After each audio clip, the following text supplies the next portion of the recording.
Euromaxx highlights. And here's your host, Carlos McConney. Here we go. Thanks for tuning in. You are in for a treat. We have a wonderful show for you today. So sit down and get comfortable because Euromaxx highlights has just begun. Back to the roots. White House hopeful Donald Trump and his German ancestors. Flying high, Venice's Carnival queen takes to the skies. Haunted house featuring a spooky castle in northern England.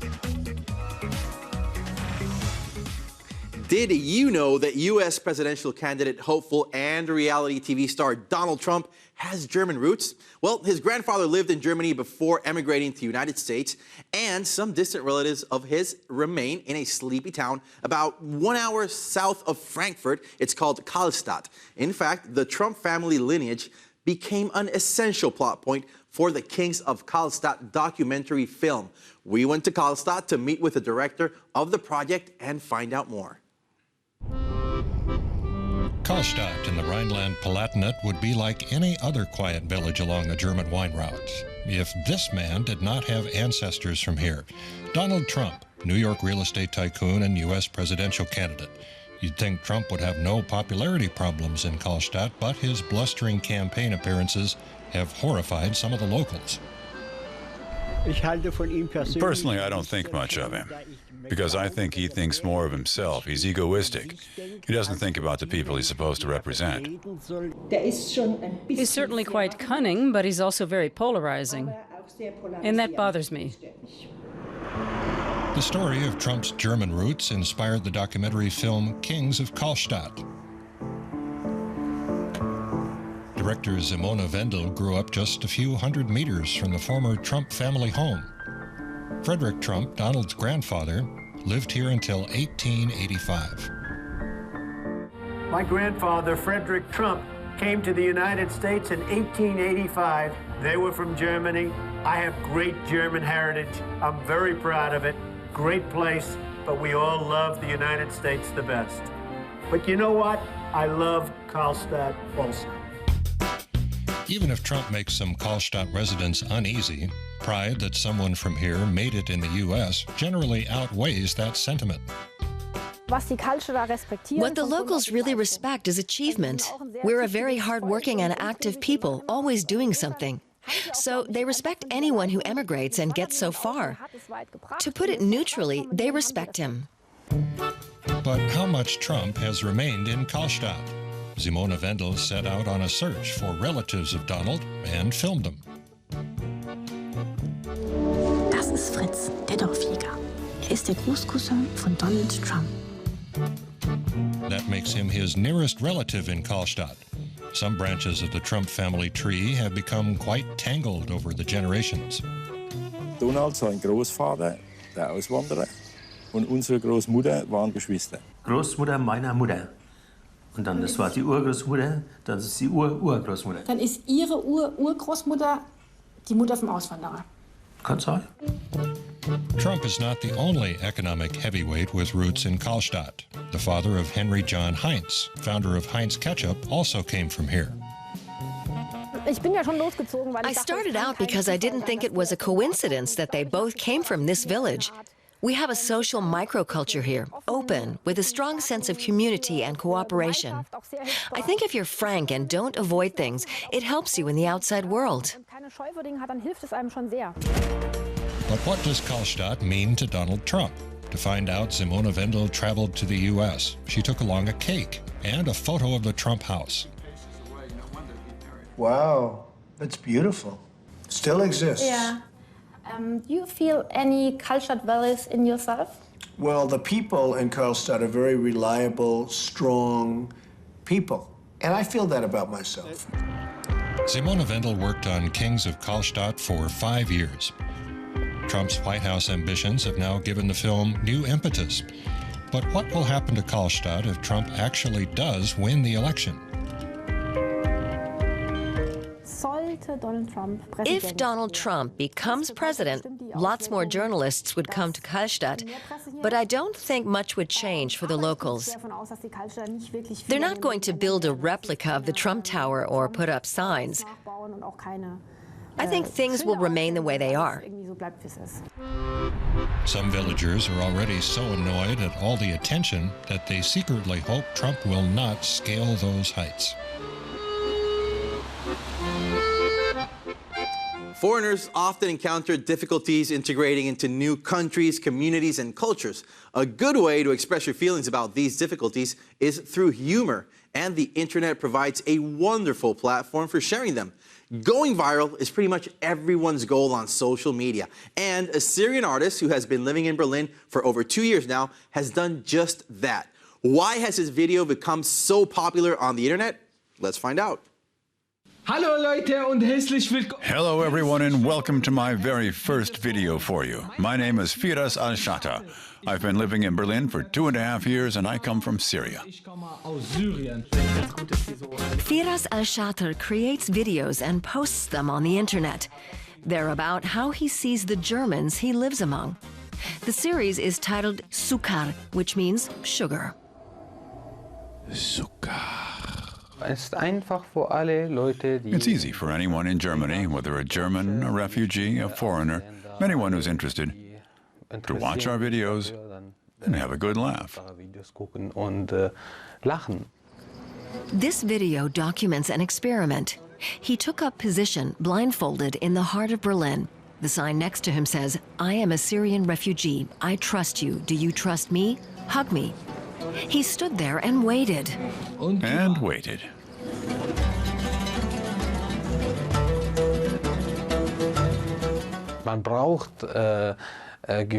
You need to have the feeling that Germans want to have something to do with the refugees, that they can trust them. So when somebody comes up and hugs you, that's a great feeling, that somebody trusts you. Firas says that in Syria he helped organize demonstrations against President Bashar al-Assad and was jailed and tortured for doing so. After his release, he continued to shoot videos of what was going on.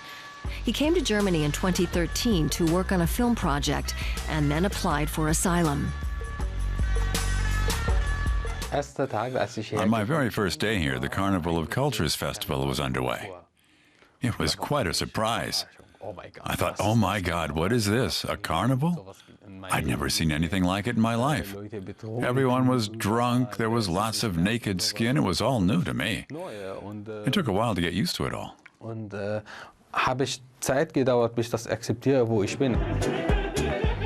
Firas feels good here now.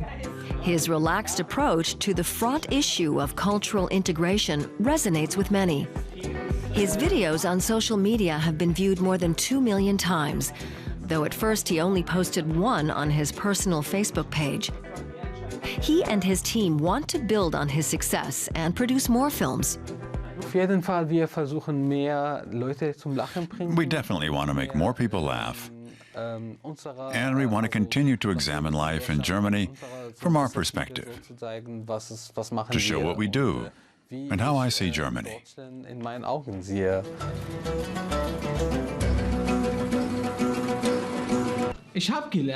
I've learned that Germans need a bit of time, but then they can't be stopped. That's why I believe integration will be a success, eventually. Bye-bye. It is Carnival time in the Italian city of Venice, and as part of the colorful celebrations that take place there, many await the so-called Flight of the Angel. That is when the Queen of the Carnival, looking very much like a Renaissance period angel, literally glides through the skies above the carnival while everyone in the crowd just enjoys her descent onto St. Mark's Square. And I'm sure you will agree that it's a great way to start off the carnival festivities. The picturesque backdrop, mysterious masks, and lavish costumes.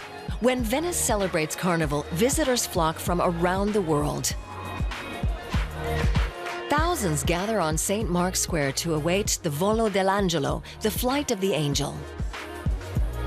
The Queen of the Carnival floats down nearly 100 meters from the Campanile, the bell tower of the Basilica.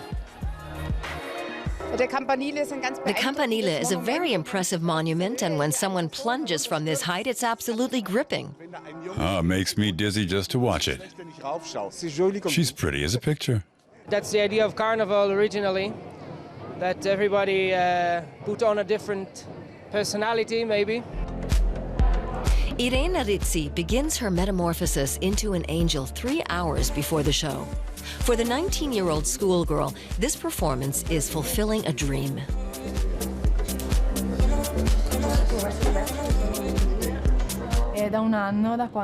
It's been a year since I was chosen. Since then, I've been imagining what this day would be like, and now it's here. I'm very nervous. I'm excited, too, and I hope everything goes well. And to make sure of that, under her historical costume, Irena wears a modern safety harness. The first angel's flight in the 16th century was different. An acrobat balanced on a tightrope with nothing to catch him. Costume designer Stefan designed Irena's dress in Renaissance style. The ideas come from Giacomo Franco. It's the important painter of the 17th centuries. And I think it was important for this carnival to have this image special from Venice history. Choosing the angel was inspired by a historical event when the Doge rewarded 12 poor young women for their courage. Nowadays, at the Festa delle Marie, 12 young Venetian women dressed in medieval costumes compete for the title of Mary, Queen of the Carnival. Whoever wins will be the flying angel of the following year. Irena Rizzi won in 2015. As every year, visitors to this year's carnival are voting for the Mary they find most convincing in her historical role. We had to learn how to move and behave, like thinking back at the 1400s, so we learned how they used to behave. But the ultimate challenge is floating through the air. After a few minutes, Irena lands safely on St. Mark's Square, in the midst of spectators and confetti. Slowly, her adrenaline levels return to normal. I didn't realize till the end what my costume symbolizes and that everyone would be looking at me. It was very moving. It's a great honor to be allowed to do this. The flight of the angel isn't a highlight for Irena alone. Now, though, she can mix with her subjects, and if she wants to, anonymously. Belgium is well known for its beer and chocolate, two of my favorite things in the whole world. We headed to the city of Ghent in Belgium, where we met a couple of chefs who have been cooking together for 30 years. You probably know the popular saying, too many cooks spoil the broth, but that might not be the case if the cooks are identical twins.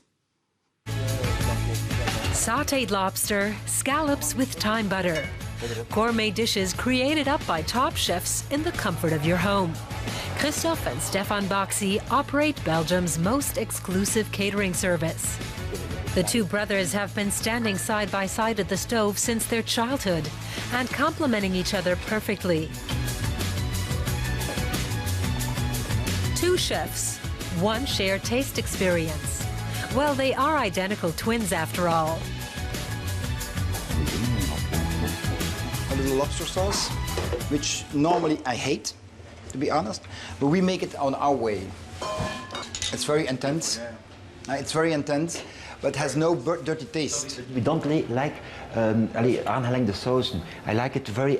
We don't eat very corsé, the sauce, we had a lot of taste. This is where the Boxy twins' unusual dishes are created, on the outskirts of Ghent in northern Belgium. The modern design of their kitchen bears testimony to their penchant for experimentation.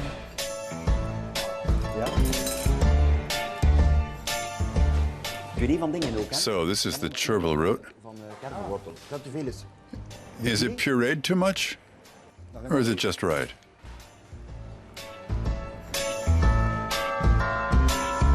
Today, the Boxys are trying out a new starter, made with dried leek, chervil root puree, and egg.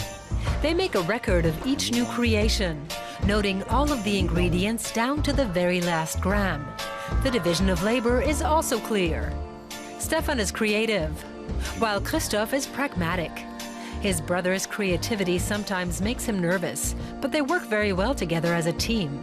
I often go to on a catering and then I have something on my list and I say, oh my God, what's this? Phew, I have a problem. And then I have to call my brother to find out, but I know I can follow his thoughts. Mm-hmm. That's why we are twins. Mm-hmm. I mean, that's the huge advantage in between. Nothing. That's the whole thing in between twins, is that I can often guess what you're thinking and what you're doing. The twins have made a name for themselves with their extravagant creations. They've written several cookery books and even have their own TV show. In 2015, they toured through Brussels with a hidden camera, sampling restaurant fare and doing what they like doing best. Eating, chatting, arguing, then eating again. Let's not name any names, but if 2 out of 20 starred restaurants are any good, that's quite a lot. But we're just not going to go there, otherwise things are going to get nasty. Okay, mademoiselle? One is heavy, but 2, you don't forget them. And especially the twins, you definitely don't forget them. And especially when he talked, blah, blah, blah, blah, blah. Dat was een ding in... This twin pack is a marketing dream. 2 for the price of 1. The Boxys were born in 1961, and from the outset they were inseparable. They even discovered their passion for cooking together. When normal people play with cars and Lego and whatever you can imagine, and soldiers and things like that, we played with pots, yes. Cooking pots. Yes, mother. In the sand. We took the pot. I don't remember this anymore. True, but our mother has a lot of imagination. So no, we one at the right and one at the left side. When she was cooking, we were all about looking how she did it. They opened their first restaurant at the age of 21 and nearly burnt their fingers. For many, it was too expensive and a bit too different. The crowd stayed away. But the twins stuck together, giving each other moral support and refusing to give up. Their persistence paid off with a Michelin star. From that part on, we never bought a cookbook. No. Never, never. And if somebody gave to make a huge pleasure, yes. They offer you a cookbook. We took the cookbook, poof, the vulva, garbage. I don't like cookbooks. I like cookbooks. And we don't want to be influenced. No. Just our own style. They gave up the restaurant a long time ago and switched to catering instead. Tonight they're cooking for a small event, but sometimes they provide food for up to 2,000 people. And even after 30 years at the stove, they're still worried about whether their guests will like their food or not. You still have it every time to feel a little bit anxious, a little bit... my brother and I always try to make food in which people feel comfortable and happy. Because when I think being at the table and eating is a big family, is having fun. After dinner, it's time to wash up. Even top cooks can't avoid that. But it's not so much work if they do it together. And we round off today's show with a spooky story in a very scary place. Well, my brave colleague, Micah Kruger, paid a visit to a historic 800-year-old castle in the county of Northumberland, near the border with Scotland, which happens to be the most famous haunted castle in England. Micah actually dared to spend the night there. Keep in mind that for centuries, numerous tortures, lynchings, and murders took place inside these walls. The sound of a spirit making contact. But let's turn the clock back and begin with Micah Kruger's arrival at the 13th century castle. For hundreds of years, Chillingham served as a stronghold against the Scots and was the scene of many a bloody clash. If you believe in ghosts, this might be the perfect place to meet them. And we will see what will happen tonight. Chillingham is one of Britain's most famous haunted castles. Ghost fans come here from all over in search of paranormal experiences. But on this particular day, the castle is almost deserted. A caretaker and his family live here, and the owner, Sir Humphrey Wakefield, who purchased it in the early 80s. Some of the rooms are open for guests. On Micah's first stroll around, everything smells musty. There are antiques everywhere gathering dust.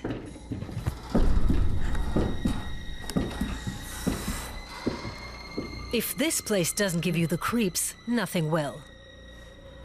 Actually, it's very quiet here, but even so, you're always hearing something. This strange creaking, for example. I'll go and check it out. A door that seems to be moving by itself. But is it really a spook? Hopefully, it's just the wind.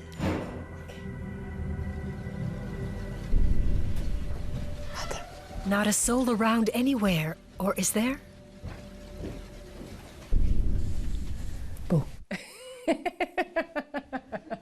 The only one to materialize here is the caretaker's wife.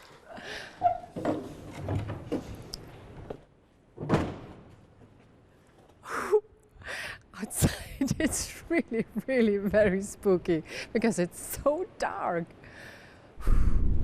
Just to be sure she wasn't missing anything, Micah booked a ghost tour with an experienced ghost hunter. 19 others joined the tour, but none of them stayed overnight. And they'll go around the castle with you. Why are you here? Why are you booked the ghost tour? We thought it'd be good for a group of friends to get together and see some ghosts. Do you believe in ghosts? I do. Yeah? Yeah, definitely. It's interesting. It's going to be a good laugh tonight, I think. Yeah? And you're not scared at all? No. That's what I see. Okay. No. First, Graham Burney takes the group into the woods, where criminals, traitors, and many innocent people were hanged. He says ghost sightings have often been reported here among the tree branches, but the only high spirits here are our own. Then we descend into the torture chamber, where lots of blood flowed. The worst torturer of all, John Sage, is said to haunt Chillingham Castle still. The spirit travels with you. So you can be in the torture room, you could sense a spirit near you, it could be the torturer. But just because he's fascinated with you, he could follow you into the next room. So that's what we explain to people. When they say, what's the most haunted room? It's all haunted, because the spirit follow you about. So it doesn't matter which room you're in, even the apartments, they're there. Schluck. Then we head straight into the Spectre's lair. The castle ghosts are said to appear and even touch visitors in the King's Room and Great Hall. Graham douses the lights, but he's warned us that the ghosts have been known to bite and scratch. Some of the group hear voices and knocking, or feel something touch them.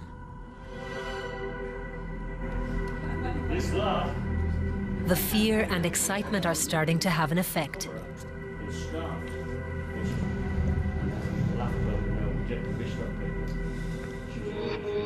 The ghost tour ends just after midnight in the Minstrels Hall, but the haunting goes on. I felt somebody touch the back of my ear, like just gentle strokes around the back of my ear. But I wasn't scared. I was just nice and calm, and that was such a surreal experience. I heard it was in the Great Hall when I was standing in the corner. Yeah. I heard it like a growl. I didn't feel anything, but now, in the end of the day, I really feel tired. But this is no time to relax, not even for a moment. A belief in ghosts seems to be strangely contagious. The next day, Micah decides to give it another try and go to the windowless chapel with Graham. The lights go out and soon she's hearing someone tossing stones nearby. Suddenly I heard somebody throwing little stones 3 times, and Graham said that this might be the little ghost girl who's in that room. I don't know what really happened, but this was really spooky. But was it a bona fide ghost? There's no way of knowing. At any rate, this trip was far more spine-tingling than expected. That will be all for today. I'd like to thank you for tuning in. Make sure to follow us on social media so that we can keep in touch. And remember to visit our webpage where you'll find contests, where you can enjoy this show in its entirety, and where we publish our latest news. It sure has been fun. I have to say goodbye for now, but I will be back soon enough. Until then, be safe.